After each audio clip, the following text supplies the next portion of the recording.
Hey everyone, I'm John Negroni, film editor for theyoungfolks.com. I'm also the host of the Cinemaholics podcast. So I have a question for you. Is the new West Side Story, directed by Steven Spielberg, a remake of Robert Wise's 1961 movie, which won 10 out of the 11 Academy Awards it was nominated for?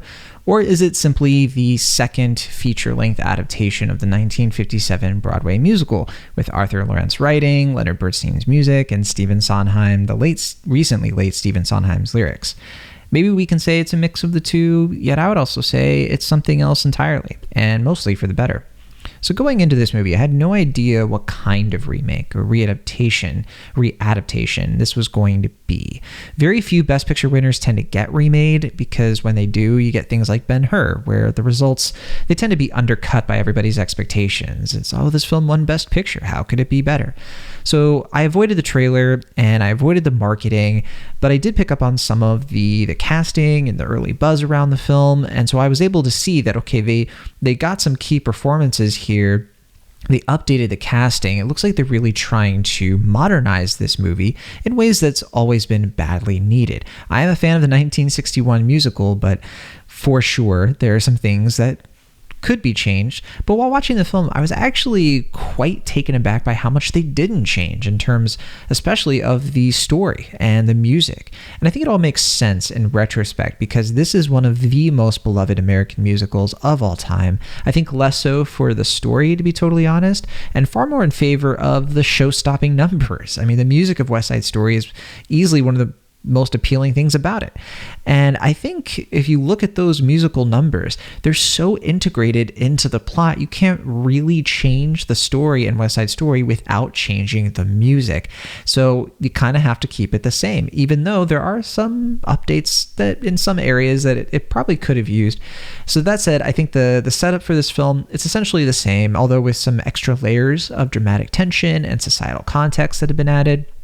We're in a New York slum during the late 1950s, and some of the white, impoverished descendants of European immigrants, many of them orphans and children of junkies and criminals, collectively make up a street gang called the Jets, where in the original movie, their motivation was they just wanted to hang on to their turf. They were, greedy. They're just kind of like bored teenagers, honestly, pranksters. And we clearly see a racial and economic resentment that the Jets hold against the Puerto Ricans who recently moved into the neighborhood and are shifting the culture of the place with their own businesses and restaurants and even murals in the playground.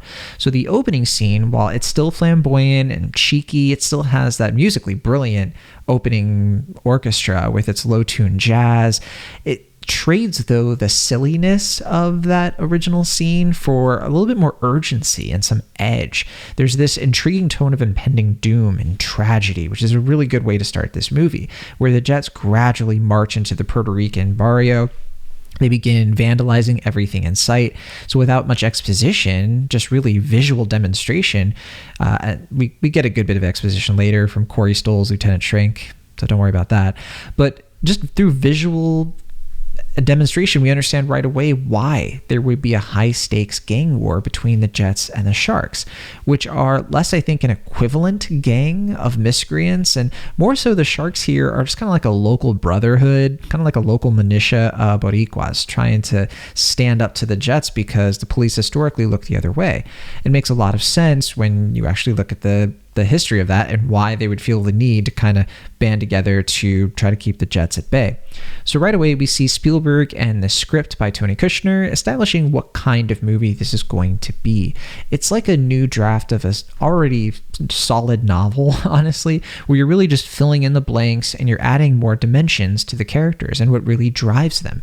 You understand in this movie why the Jets feel so threatened and they feel so hopeless. They are monsters, but they own up to the fact that they're monsters. You can also understand why the Sharks have a strong urge to fend them off for good. It's especially telling that even as a Puerto Rican myself, I don't find myself utterly despising the Jets for what they're doing, even though I despise what they're doing. In fact, it's really painful to watch some of the things that happen in this movie.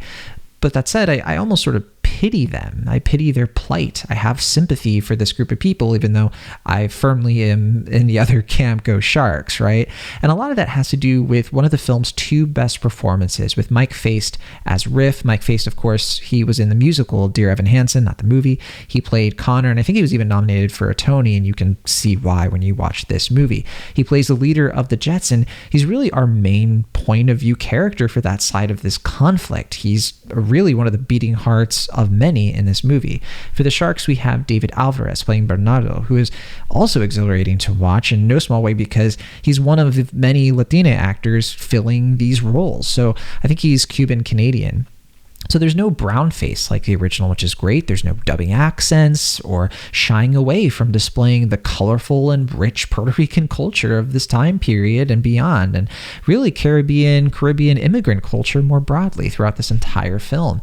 I think this offers a much needed multifaceted window into not just the contrast between the Puerto Ricans and the Jets, but why it's such a shame that they can't settle their differences over what they have in common. Focus on the real shared threat that they have, represented by this police force, which is of course also the gentrification of their neighborhood kind of coming for all of them. And I think a story like that definitely hits a bit differently in 2021 compared to 1961, 60 years ago. I've held off on talking about the romantic element of the story because it's definitely not what this film does best, which is, again, like the original. The original didn't have a very good central romance either.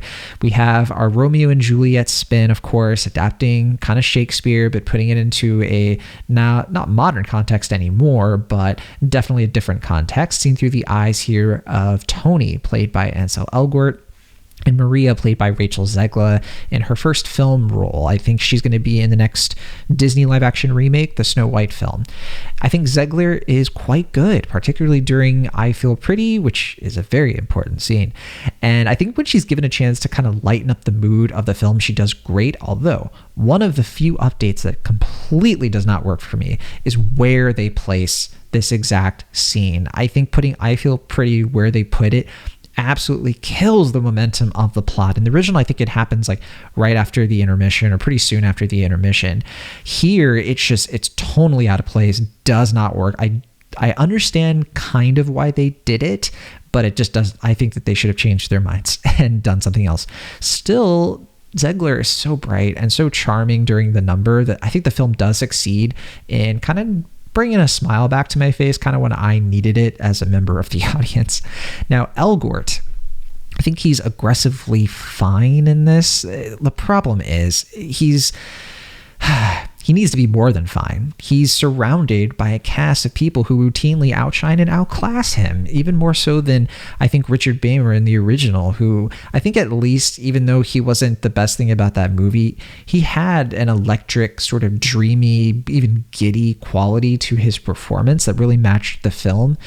I think Elgort's singing and dancing in this it's not bad, it's not terrible, but again, you're watching it all on a curve, because then as soon as we see him, we'll cut to Mike Faist or Ariana DeBose as Anita, and Ariana DeBose, the film's other secret weapon, who absolutely crushes every scene she's in, and then some. The America musical number is probably the film's most impressive on every level, definitely for me, and it's rivaled only by DeBose's other standout music sequence in the entire gym dance scene.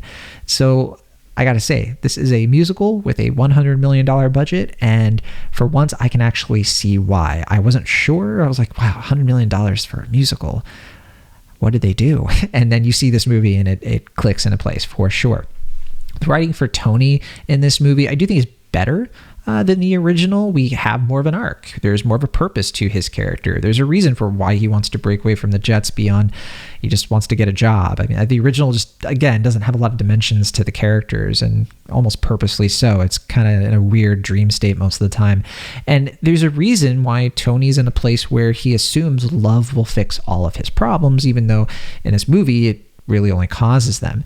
His best scenes in this are with Riff, where we get a major update on the Cool musical number. It's simply brilliant. What a great idea that they decided to do in there, specifically with how they just play with the script and just do, interesting things to kind of make more sense out of things, so things just don't happen out of nowhere. And then also, Tony is really good when we get to see him with Rita Moreno. So she comes back. She played Anita in West Side Story 1961. She's here as a different character, and I'll get into that a little later. Again, almost everything they did change in this movie is basically better. It's almost everything is an improvement, and yet you still, on top of everything they improved, you get to have this same dazzling, unforgettable music, sharp choreography, still clearly owing its soul to Jerome Robbins, but now with far more varied and cinematic set pieces to match it. It's really well done. But therein lies, I think, the only major problem I have with this movie. By sticking with almost every musical number and by not really changing any of the lyrics, just the spoken dialogue, the film has to inherit a lot of the story problems.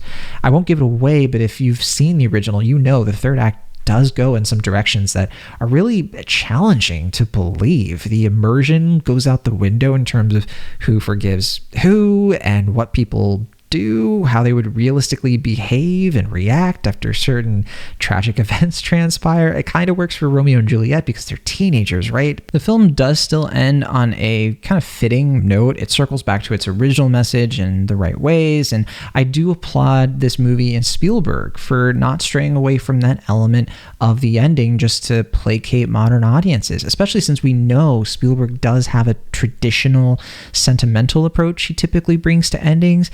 I think, though, it's great that in this one he just resisted, and I'm pretty thankful for that. I really could go on and on about this movie. A few things certainly frustrated me, but it brings so much joy, this movie, and it all looks truly effortless on the screen. Like, I'm already taking some things for granted. Like, for example, we have characters actually speaking Spanish without the use of subtitles, which sure is a seemingly small thing, but for me, it helped immerse me in this world where I do think people will be able to pick up on the emotions and the expressions of the characters for context. So even though you don't understand every word, you understand what the characters are feeling and talking about, maybe not talking specifically. It's so much better than in other movies, even something like In the Heights, where I really liked In the Heights, of course, but that was not really a film with a lot of Puerto Rican culture in it. And when they spoke Spanish, it was usually just like Spanish words at the end of a sentence, maybe like one or two things. In this movie, it's weirdly more realistic, where characters just start speaking Spanish and no one ever explains what they're saying. You kind of just have to do a little bit of work. And I thought that was really great. I wish more movies did that. The central romance is still a tremendous weakness of the film, I gotta stress, as much as I really like it, where I think the lovely music can only do so much to lack or mask the lack of engagement and authenticity of really the chemistry between Zegler and Elgort, as I think they really just look very distant in age. It's kind of off-putting. They're also on very different energy levels. Like Elgort, he feels kind of aloof when his dialogue suggests otherwise. It just doesn't really connect, and we don't get one of my favorite scenes from the original. It's like the one thing I'm really missing from the original, which that scene has Marie and Tony kind of goofing around with mannequins and just enjoying each other's company, and yeah, it was nice. It was kind of, you didn't, for once, their relationship was about why they like each other. And in this, you don't have that. It's just all of the melodrama around, oh, our relationship's impossible. And yeah, that's one thing. It just really, like I wish it was there. So I do think that they are far more interesting, though, when they're apart, which is why the movie isn't bad. Yet the film does evolve Maria's relationships with Anita and Bernardo. And Tony, like I mentioned earlier, has a wonderful energy and back and forth with Rita Moreno's character. As I mentioned earlier, she plays Valentina, the wife of Doc from the original. Moreno, of course, as I mentioned, she played Anita in the original, and this film has that blissful passing of the torch quality to it, where you can kind of see her doing that with Ariana DeBose. I would love to see DeBose get at least a Best Supporting Actress nomination. I could see her win, and that'd be a really cool story of like the what the actors are doing here, especially because Moreno isn't just brought in here for nostalgia bait. This isn't like like a Force Awakens thing where it's just like, oh my gosh, it's not that. She actually adds something to the story. She adds an additional message that really fits here. It's about people who don't feel Puerto Rican enough. People like me, for example, I'm a lighter skinned Puerto Rican, and I have siblings who are darker skinned than me. And it's a real feeling when you are kind of in a different place or a different part and people don't really accept you. And they show what happens when a relationship like Tony and Maria's could come about through Valentina and Doc. And yeah, it's just a nice thing to add to the movie that doesn't feel out of place like some other things. Okay, I've said enough. The new West Side Story, while not superior to the original in every single way, is a vast improvement in so many others. It's easy, I think, for people to tune out any low expectations. It's great to see Spielberg working at such a high level again, putting so much passion and enthusiasm into a movie. This is a far cry from his last big budget feature, Ready Player One. This really feels like a movie he really wanted to make, and everybody here, the entire creative team, just really brought it. And it's just wonderful to see such a great musical get an update so that it can be enjoyed in almost its full context, but in a modern sense, that newcomers to the musical, people who see this for the first time, they don't have to watch the original to get the best stuff out of it. So I'm really happy for that. I wish I hope remakes kind of follow the same blueprint for how to do it, for how to take the building blocks, keep to the soul, and just really try to, like, when you make changes, always make them being mindful of how they'll come across to a larger audience. I think that's what this movie is. West Side Story opens in theaters starting December 10th through 20th Century Studios. Great big screen movie, great movie to see with an audience. I definitely recommend it. It's not my favorite film of the year, but I could see it being lots of people's favorite movies of the year. It just brings that much happiness, I think. I think it's such a feel-good movie until it isn't. And yeah, I'm curious though to talk about this movie and a little bit more spoilers, what people think of the ending. Definitely don't spoil anything in the comments, but I'd love to do more conversation about that. You can catch me on Cinemaholics, of course. We'll probably be talking about more detail of that stuff on that podcast later this week when we're doing the review. So until then, I will see you all in the next one.